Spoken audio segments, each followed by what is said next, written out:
Hey, it's NPR's Book of the Day. I'm Andrew Limbong. If you work on a project long enough, it's interesting to look back on it and realize A, how much things have changed since you started, and B, how much things have stayed the same. Let me back up. Real NPR diehards will recognize Michele Norris's name. For a long time, she was host of the afternoon show, All Things Considered, and she eventually left NPR in 2015. Now, while she was still at the network, she was working on this thing called the Race Card Project, where she asked people to send in their thoughts about race in only 6 words. These thoughts and stories are now collected in a book called Our Hidden Conversations, What Americans Really Think About Race and Identity. And in this interview with NPR's Steve Inskeep, they talk about the things that have and have not changed when it comes to our thoughts on race. And one of the starkest differences, she points out, is who considers themselves invisible. That's coming up.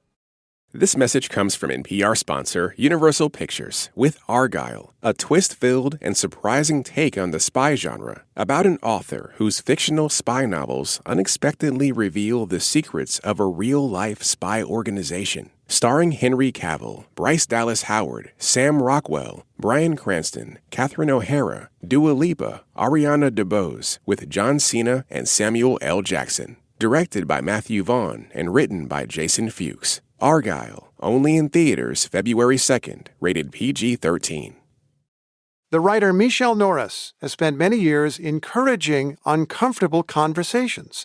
Michele is a former NPR News host whose work included an acclaimed series on this program. Michele's here, and Michele, you know what to do with a microphone. Tell people what the project Hello, was. Steve. The project is the Race Card Project. I asked people to share their thoughts on race and identity in just 6 words, and you'd be amazed at what people can pack into just 6 words. My name is Delisha Dent. I am 17 years old. My 6 words are, segregation should not determine our future. My name is Alex Segura, and my 6 words are, no, really, where are you from? My name is Alicia O'Brien, and my 6 words are, Mexican white girl, doesn't speak Spanish. My name is Mark A. Quarles, and my 6 words are, with kids, I'm dad, alone, thug. That last voice was of a tall black man who felt that people perceived him one way when he walked down the street with his family and another way when they saw him alone.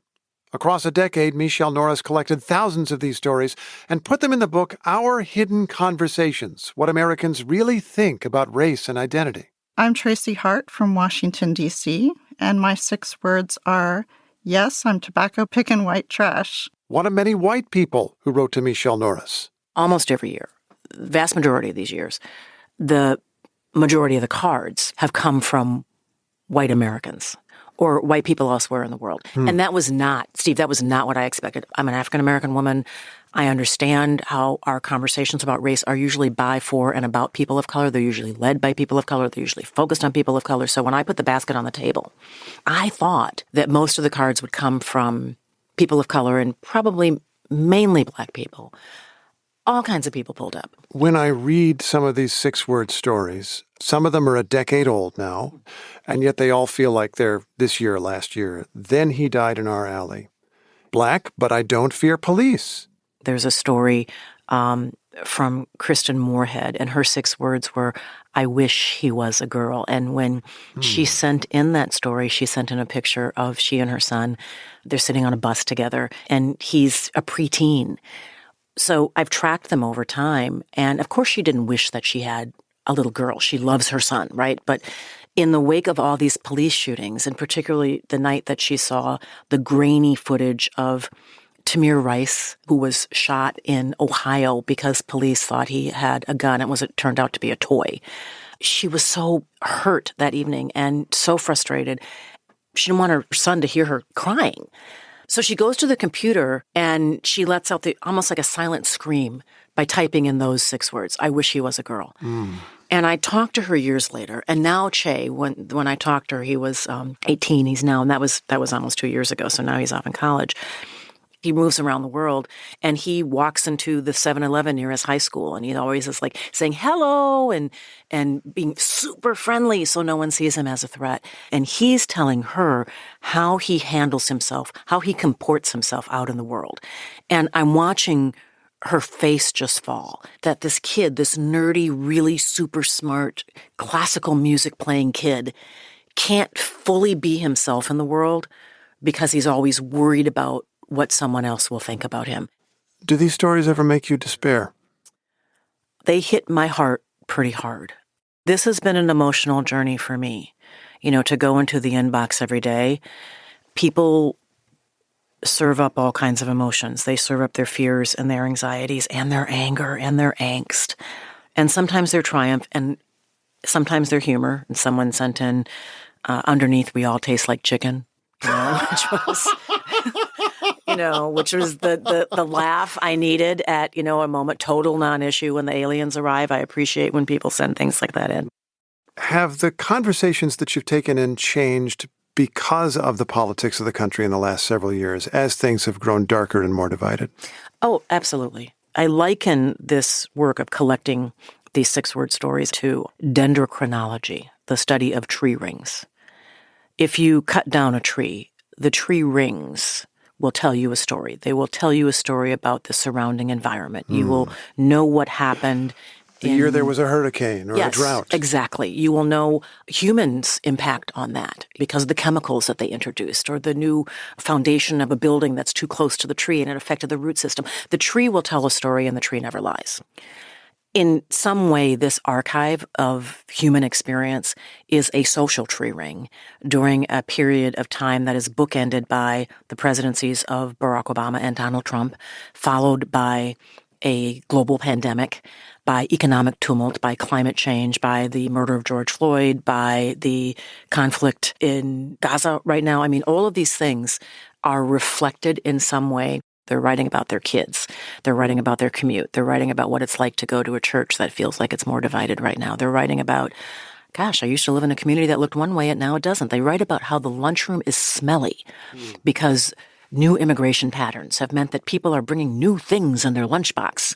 I mean, literally. And so you see things, and it can almost be, in some ways, a bellwether. So in the lead up to the election in 2016, about 4 or 5 years ahead of that, we started to see the word invisible more and more in the inbox. And we always saw the word invisible, but it was usually attached to women of color saying they felt invisible, a lot of Asian people saying that they felt invisible. Suddenly, we were seeing more white people, and particularly white men, saying that they felt invisible in their own country, that they were living in a country that they didn't understand, that they were living in a country that felt like it looked past them.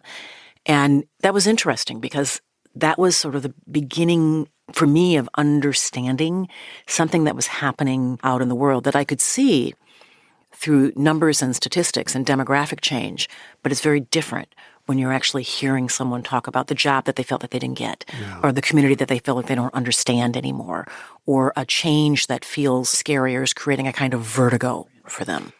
Our friend Michele Norris is the author of Our Hidden Conversations, What Americans Really Think About Race and Identity. Thanks for coming back by. It's been great to be with you, Steve. Miss you. Miss you too.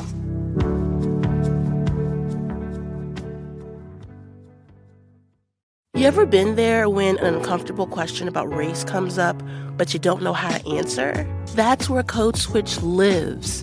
Each week, we're talking about race and how it intersects with every other aspect of your life, especially when it's uncomfortable. Listen now to the Code Switch podcast from NPR.